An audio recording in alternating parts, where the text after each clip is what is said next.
Assalamualaikum warahmatullahi wabarakatuh. Halo teman-teman, di video kali ini coba kita bahas harga wajar suatu saham ya. Di video ini kita coba bandingkan harga wajar saham BSSR kemudian dengan saham yang lain ya. Jadi apakah saham BSSR ini termasuk mahal ataukah harganya masih murah ya? Nanti kita coba lihat ya. Nah, kalau kita lihat ya teorinya ya, kalau untuk mengetahui harga saham murah atau mahal itu ada beberapa teori ya. Ini saya dapatkan artikel dari Stockbit ini ya. Yang pertama adalah PER-nya ya, price to earning ratio atau rasio antara harga saham dengan laba per saham ya. Jadi menunjukkan berapa kali harga saham mencerminkan laba perusahaan. Semakin rendah PER berarti saham tersebut semakin murah. Dan itu dibandingkan dengan saham sejenis ya. Contoh misalnya kalau kita ingin membandingkan PER saham BRI kecil atau tinggi itu dibandingkan dengan bank yang lain ya, misalnya BCA, Bank Mandiri, BNI seperti itu. Jadi dari PER ini saja kita bisa lihat teman-teman. Jadi misalnya sebagai contoh,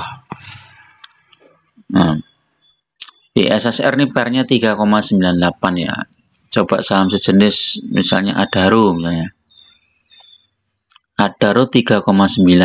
Jadi secara PER BSSR ini masih murah ya. BSSR tadi berapa? 3,98, Adaro 3,9. Ya hampir sama ya. Terus PTBA coba kita lihat PER secara PER. Wow, secara PER PTBA malah lebih tinggi ya, udah mahal ya. ITMG coba. ITMG lebih mahal lagi. Jadi semakin rendah PER berarti semakin bagus teman-teman. Nah, Indi coba kita lihat. PER Indi 5 juga tinggi. Yang belum apa ini? ITMG, PTBA, Adaro, BSSR, coba Games 4. Nah, PER-nya ini lebih murah. Jadi kalau dibandingkan dengan saham sejenis, ternyata BSSR itu masih murah teman-teman ya. Ini hampir sama dengan Adaro ya. Karena PER-nya ini. Coba kita cek saham yang lain, misalnya BGIO ya, geothermal itu berapa? PER-nya 16, berarti kan mahal ya. Terus brand ya, ini saham yang brand itu ya. PER-nya berapa? 745. Nah, ini kan berarti harga per lembar sahamnya itu mahal nih teman-teman kalau kita lihat dengan PER 745 ini ya. Nah, kita lihat aja nih, IPS-nya juga kecil ya.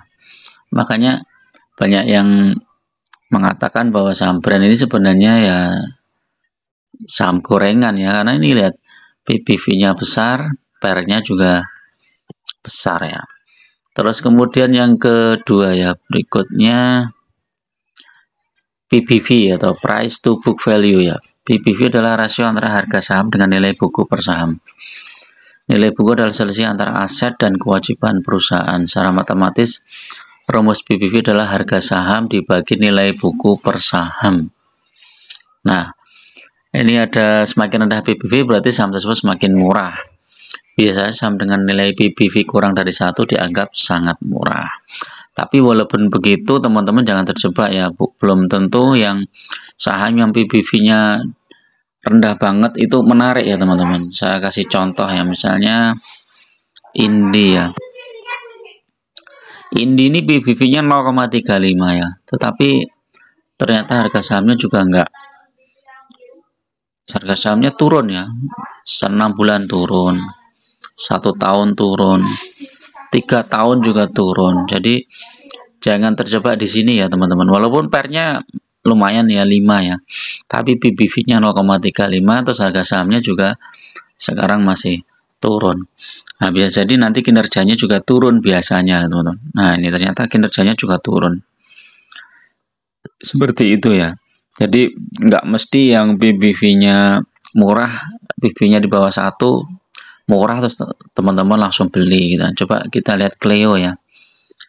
Clio ini dulu awal-awal ya, sebelum melonjak itu cuman harganya sekitar 600-an atau 400-an bahkan ya. Nah, 500-an teman-teman. 1 tahun yang lalu tuh harganya cuma 500-an ya. Karena isu boykot Aqua ya. Akhirnya Clio ini naik. Ini penjualannya juga naik. Walaupun secara ini PBV juga sudah tinggi, pernya juga sudah 33 juga sudah tinggi ya. Dari sisi ini sudah sebenarnya nggak murah lagi ya Clio itu. Terus dividennya juga nggak ada. Nah, ini. Jadi walaupun itu sebagai indikator, tapi tidak serta-merta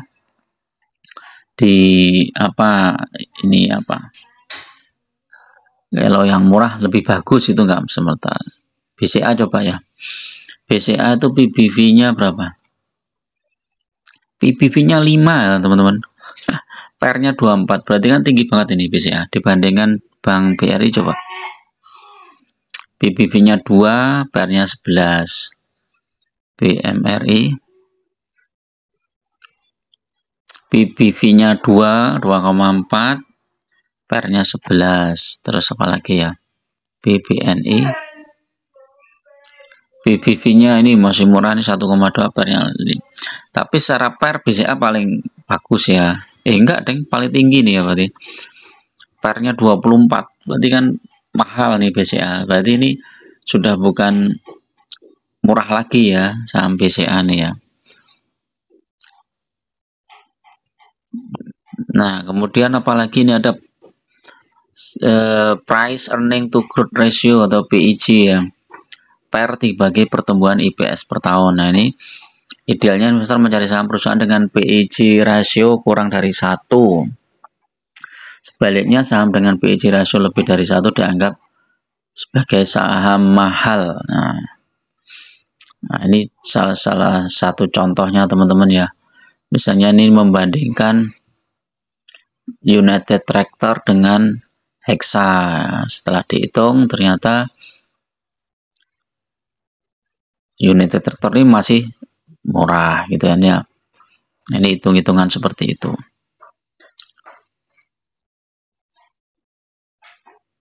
Nah, ada juga yang berdasarkan dividen teman-teman. Harga wajar saham berdasarkan dividen. Nah, ini ada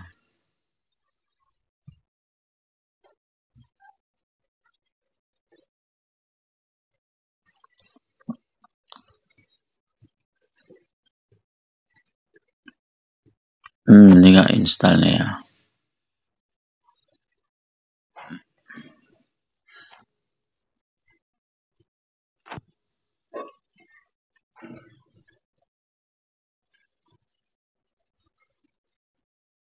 Ini apa ini? Aplikasi.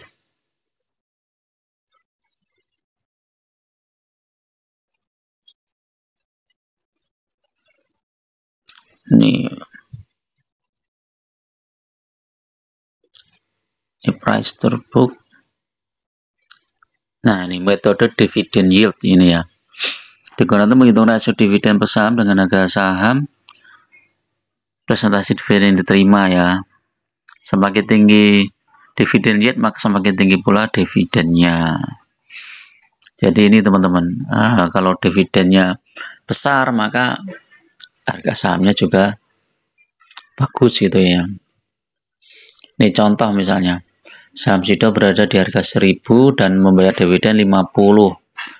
Maka perhitungannya adalah 50 per 1000. Jadi ternyata cuma 5%. Nah, ini semakin tinggi dividen yield-nya berarti dia semakin besar. Ya, BSSR ini kan dividennya juga cukup besar nih teman-teman. Di yield-nya itu BSSR ini berapa nih? Total 2024 aja ya, ini dari bulan ini ya 2023 itu 344. Itu berarti berapa itu? 344 dibagi tahun 2023 ya.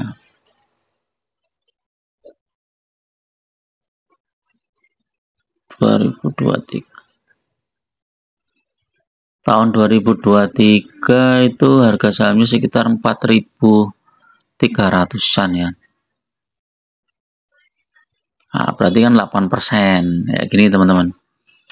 Nanti dibandingkan dengan harga sahamnya dan dividen, semakin besar dividen yieldnya, maka dia harga sahamnya semakin tinggi. Misalnya kayak PTBA, coba PTBA ini udah bagi dividen berapa nih? Ya 397 misalnya ya, 397 dibagi harga sahamnya PTBA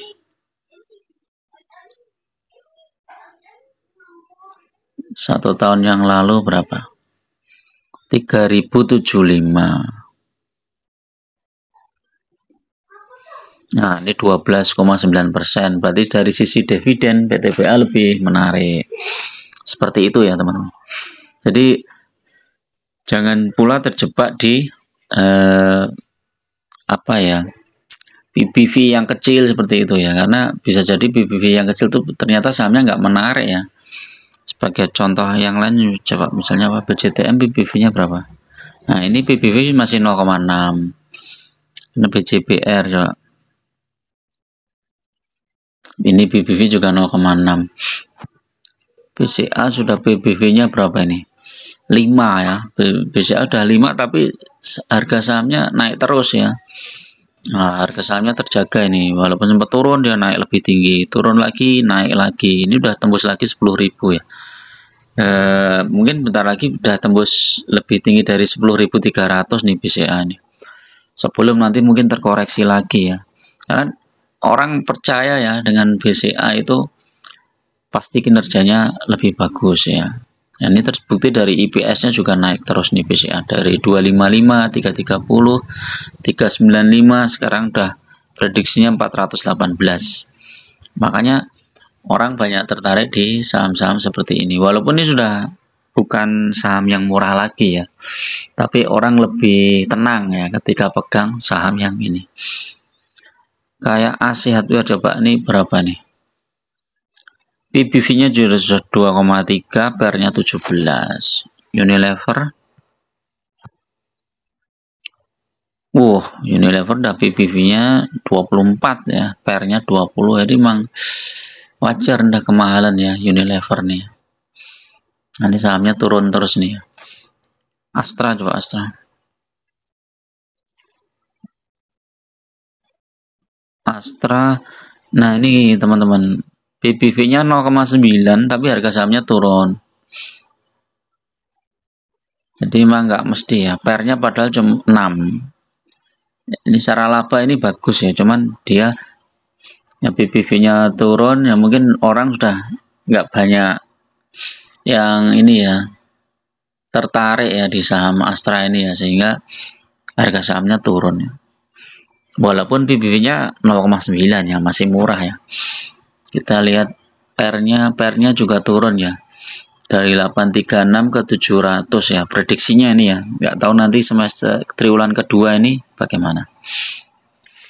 Oke, itu dulu teman-teman ya untuk review saham hari ini ya. Mudah-mudahan bermanfaat. Kalau teman-teman ada pertanyaan atau perbedaan pendapat, silahkan komen di bawah ini ya. Mudah-mudahan kita bisa memilih saham sesuai dengan harga wajarnya lah ya, dan cuan ya sahamnya itu. Oke, terima kasih. Assalamualaikum warahmatullahi wabarakatuh.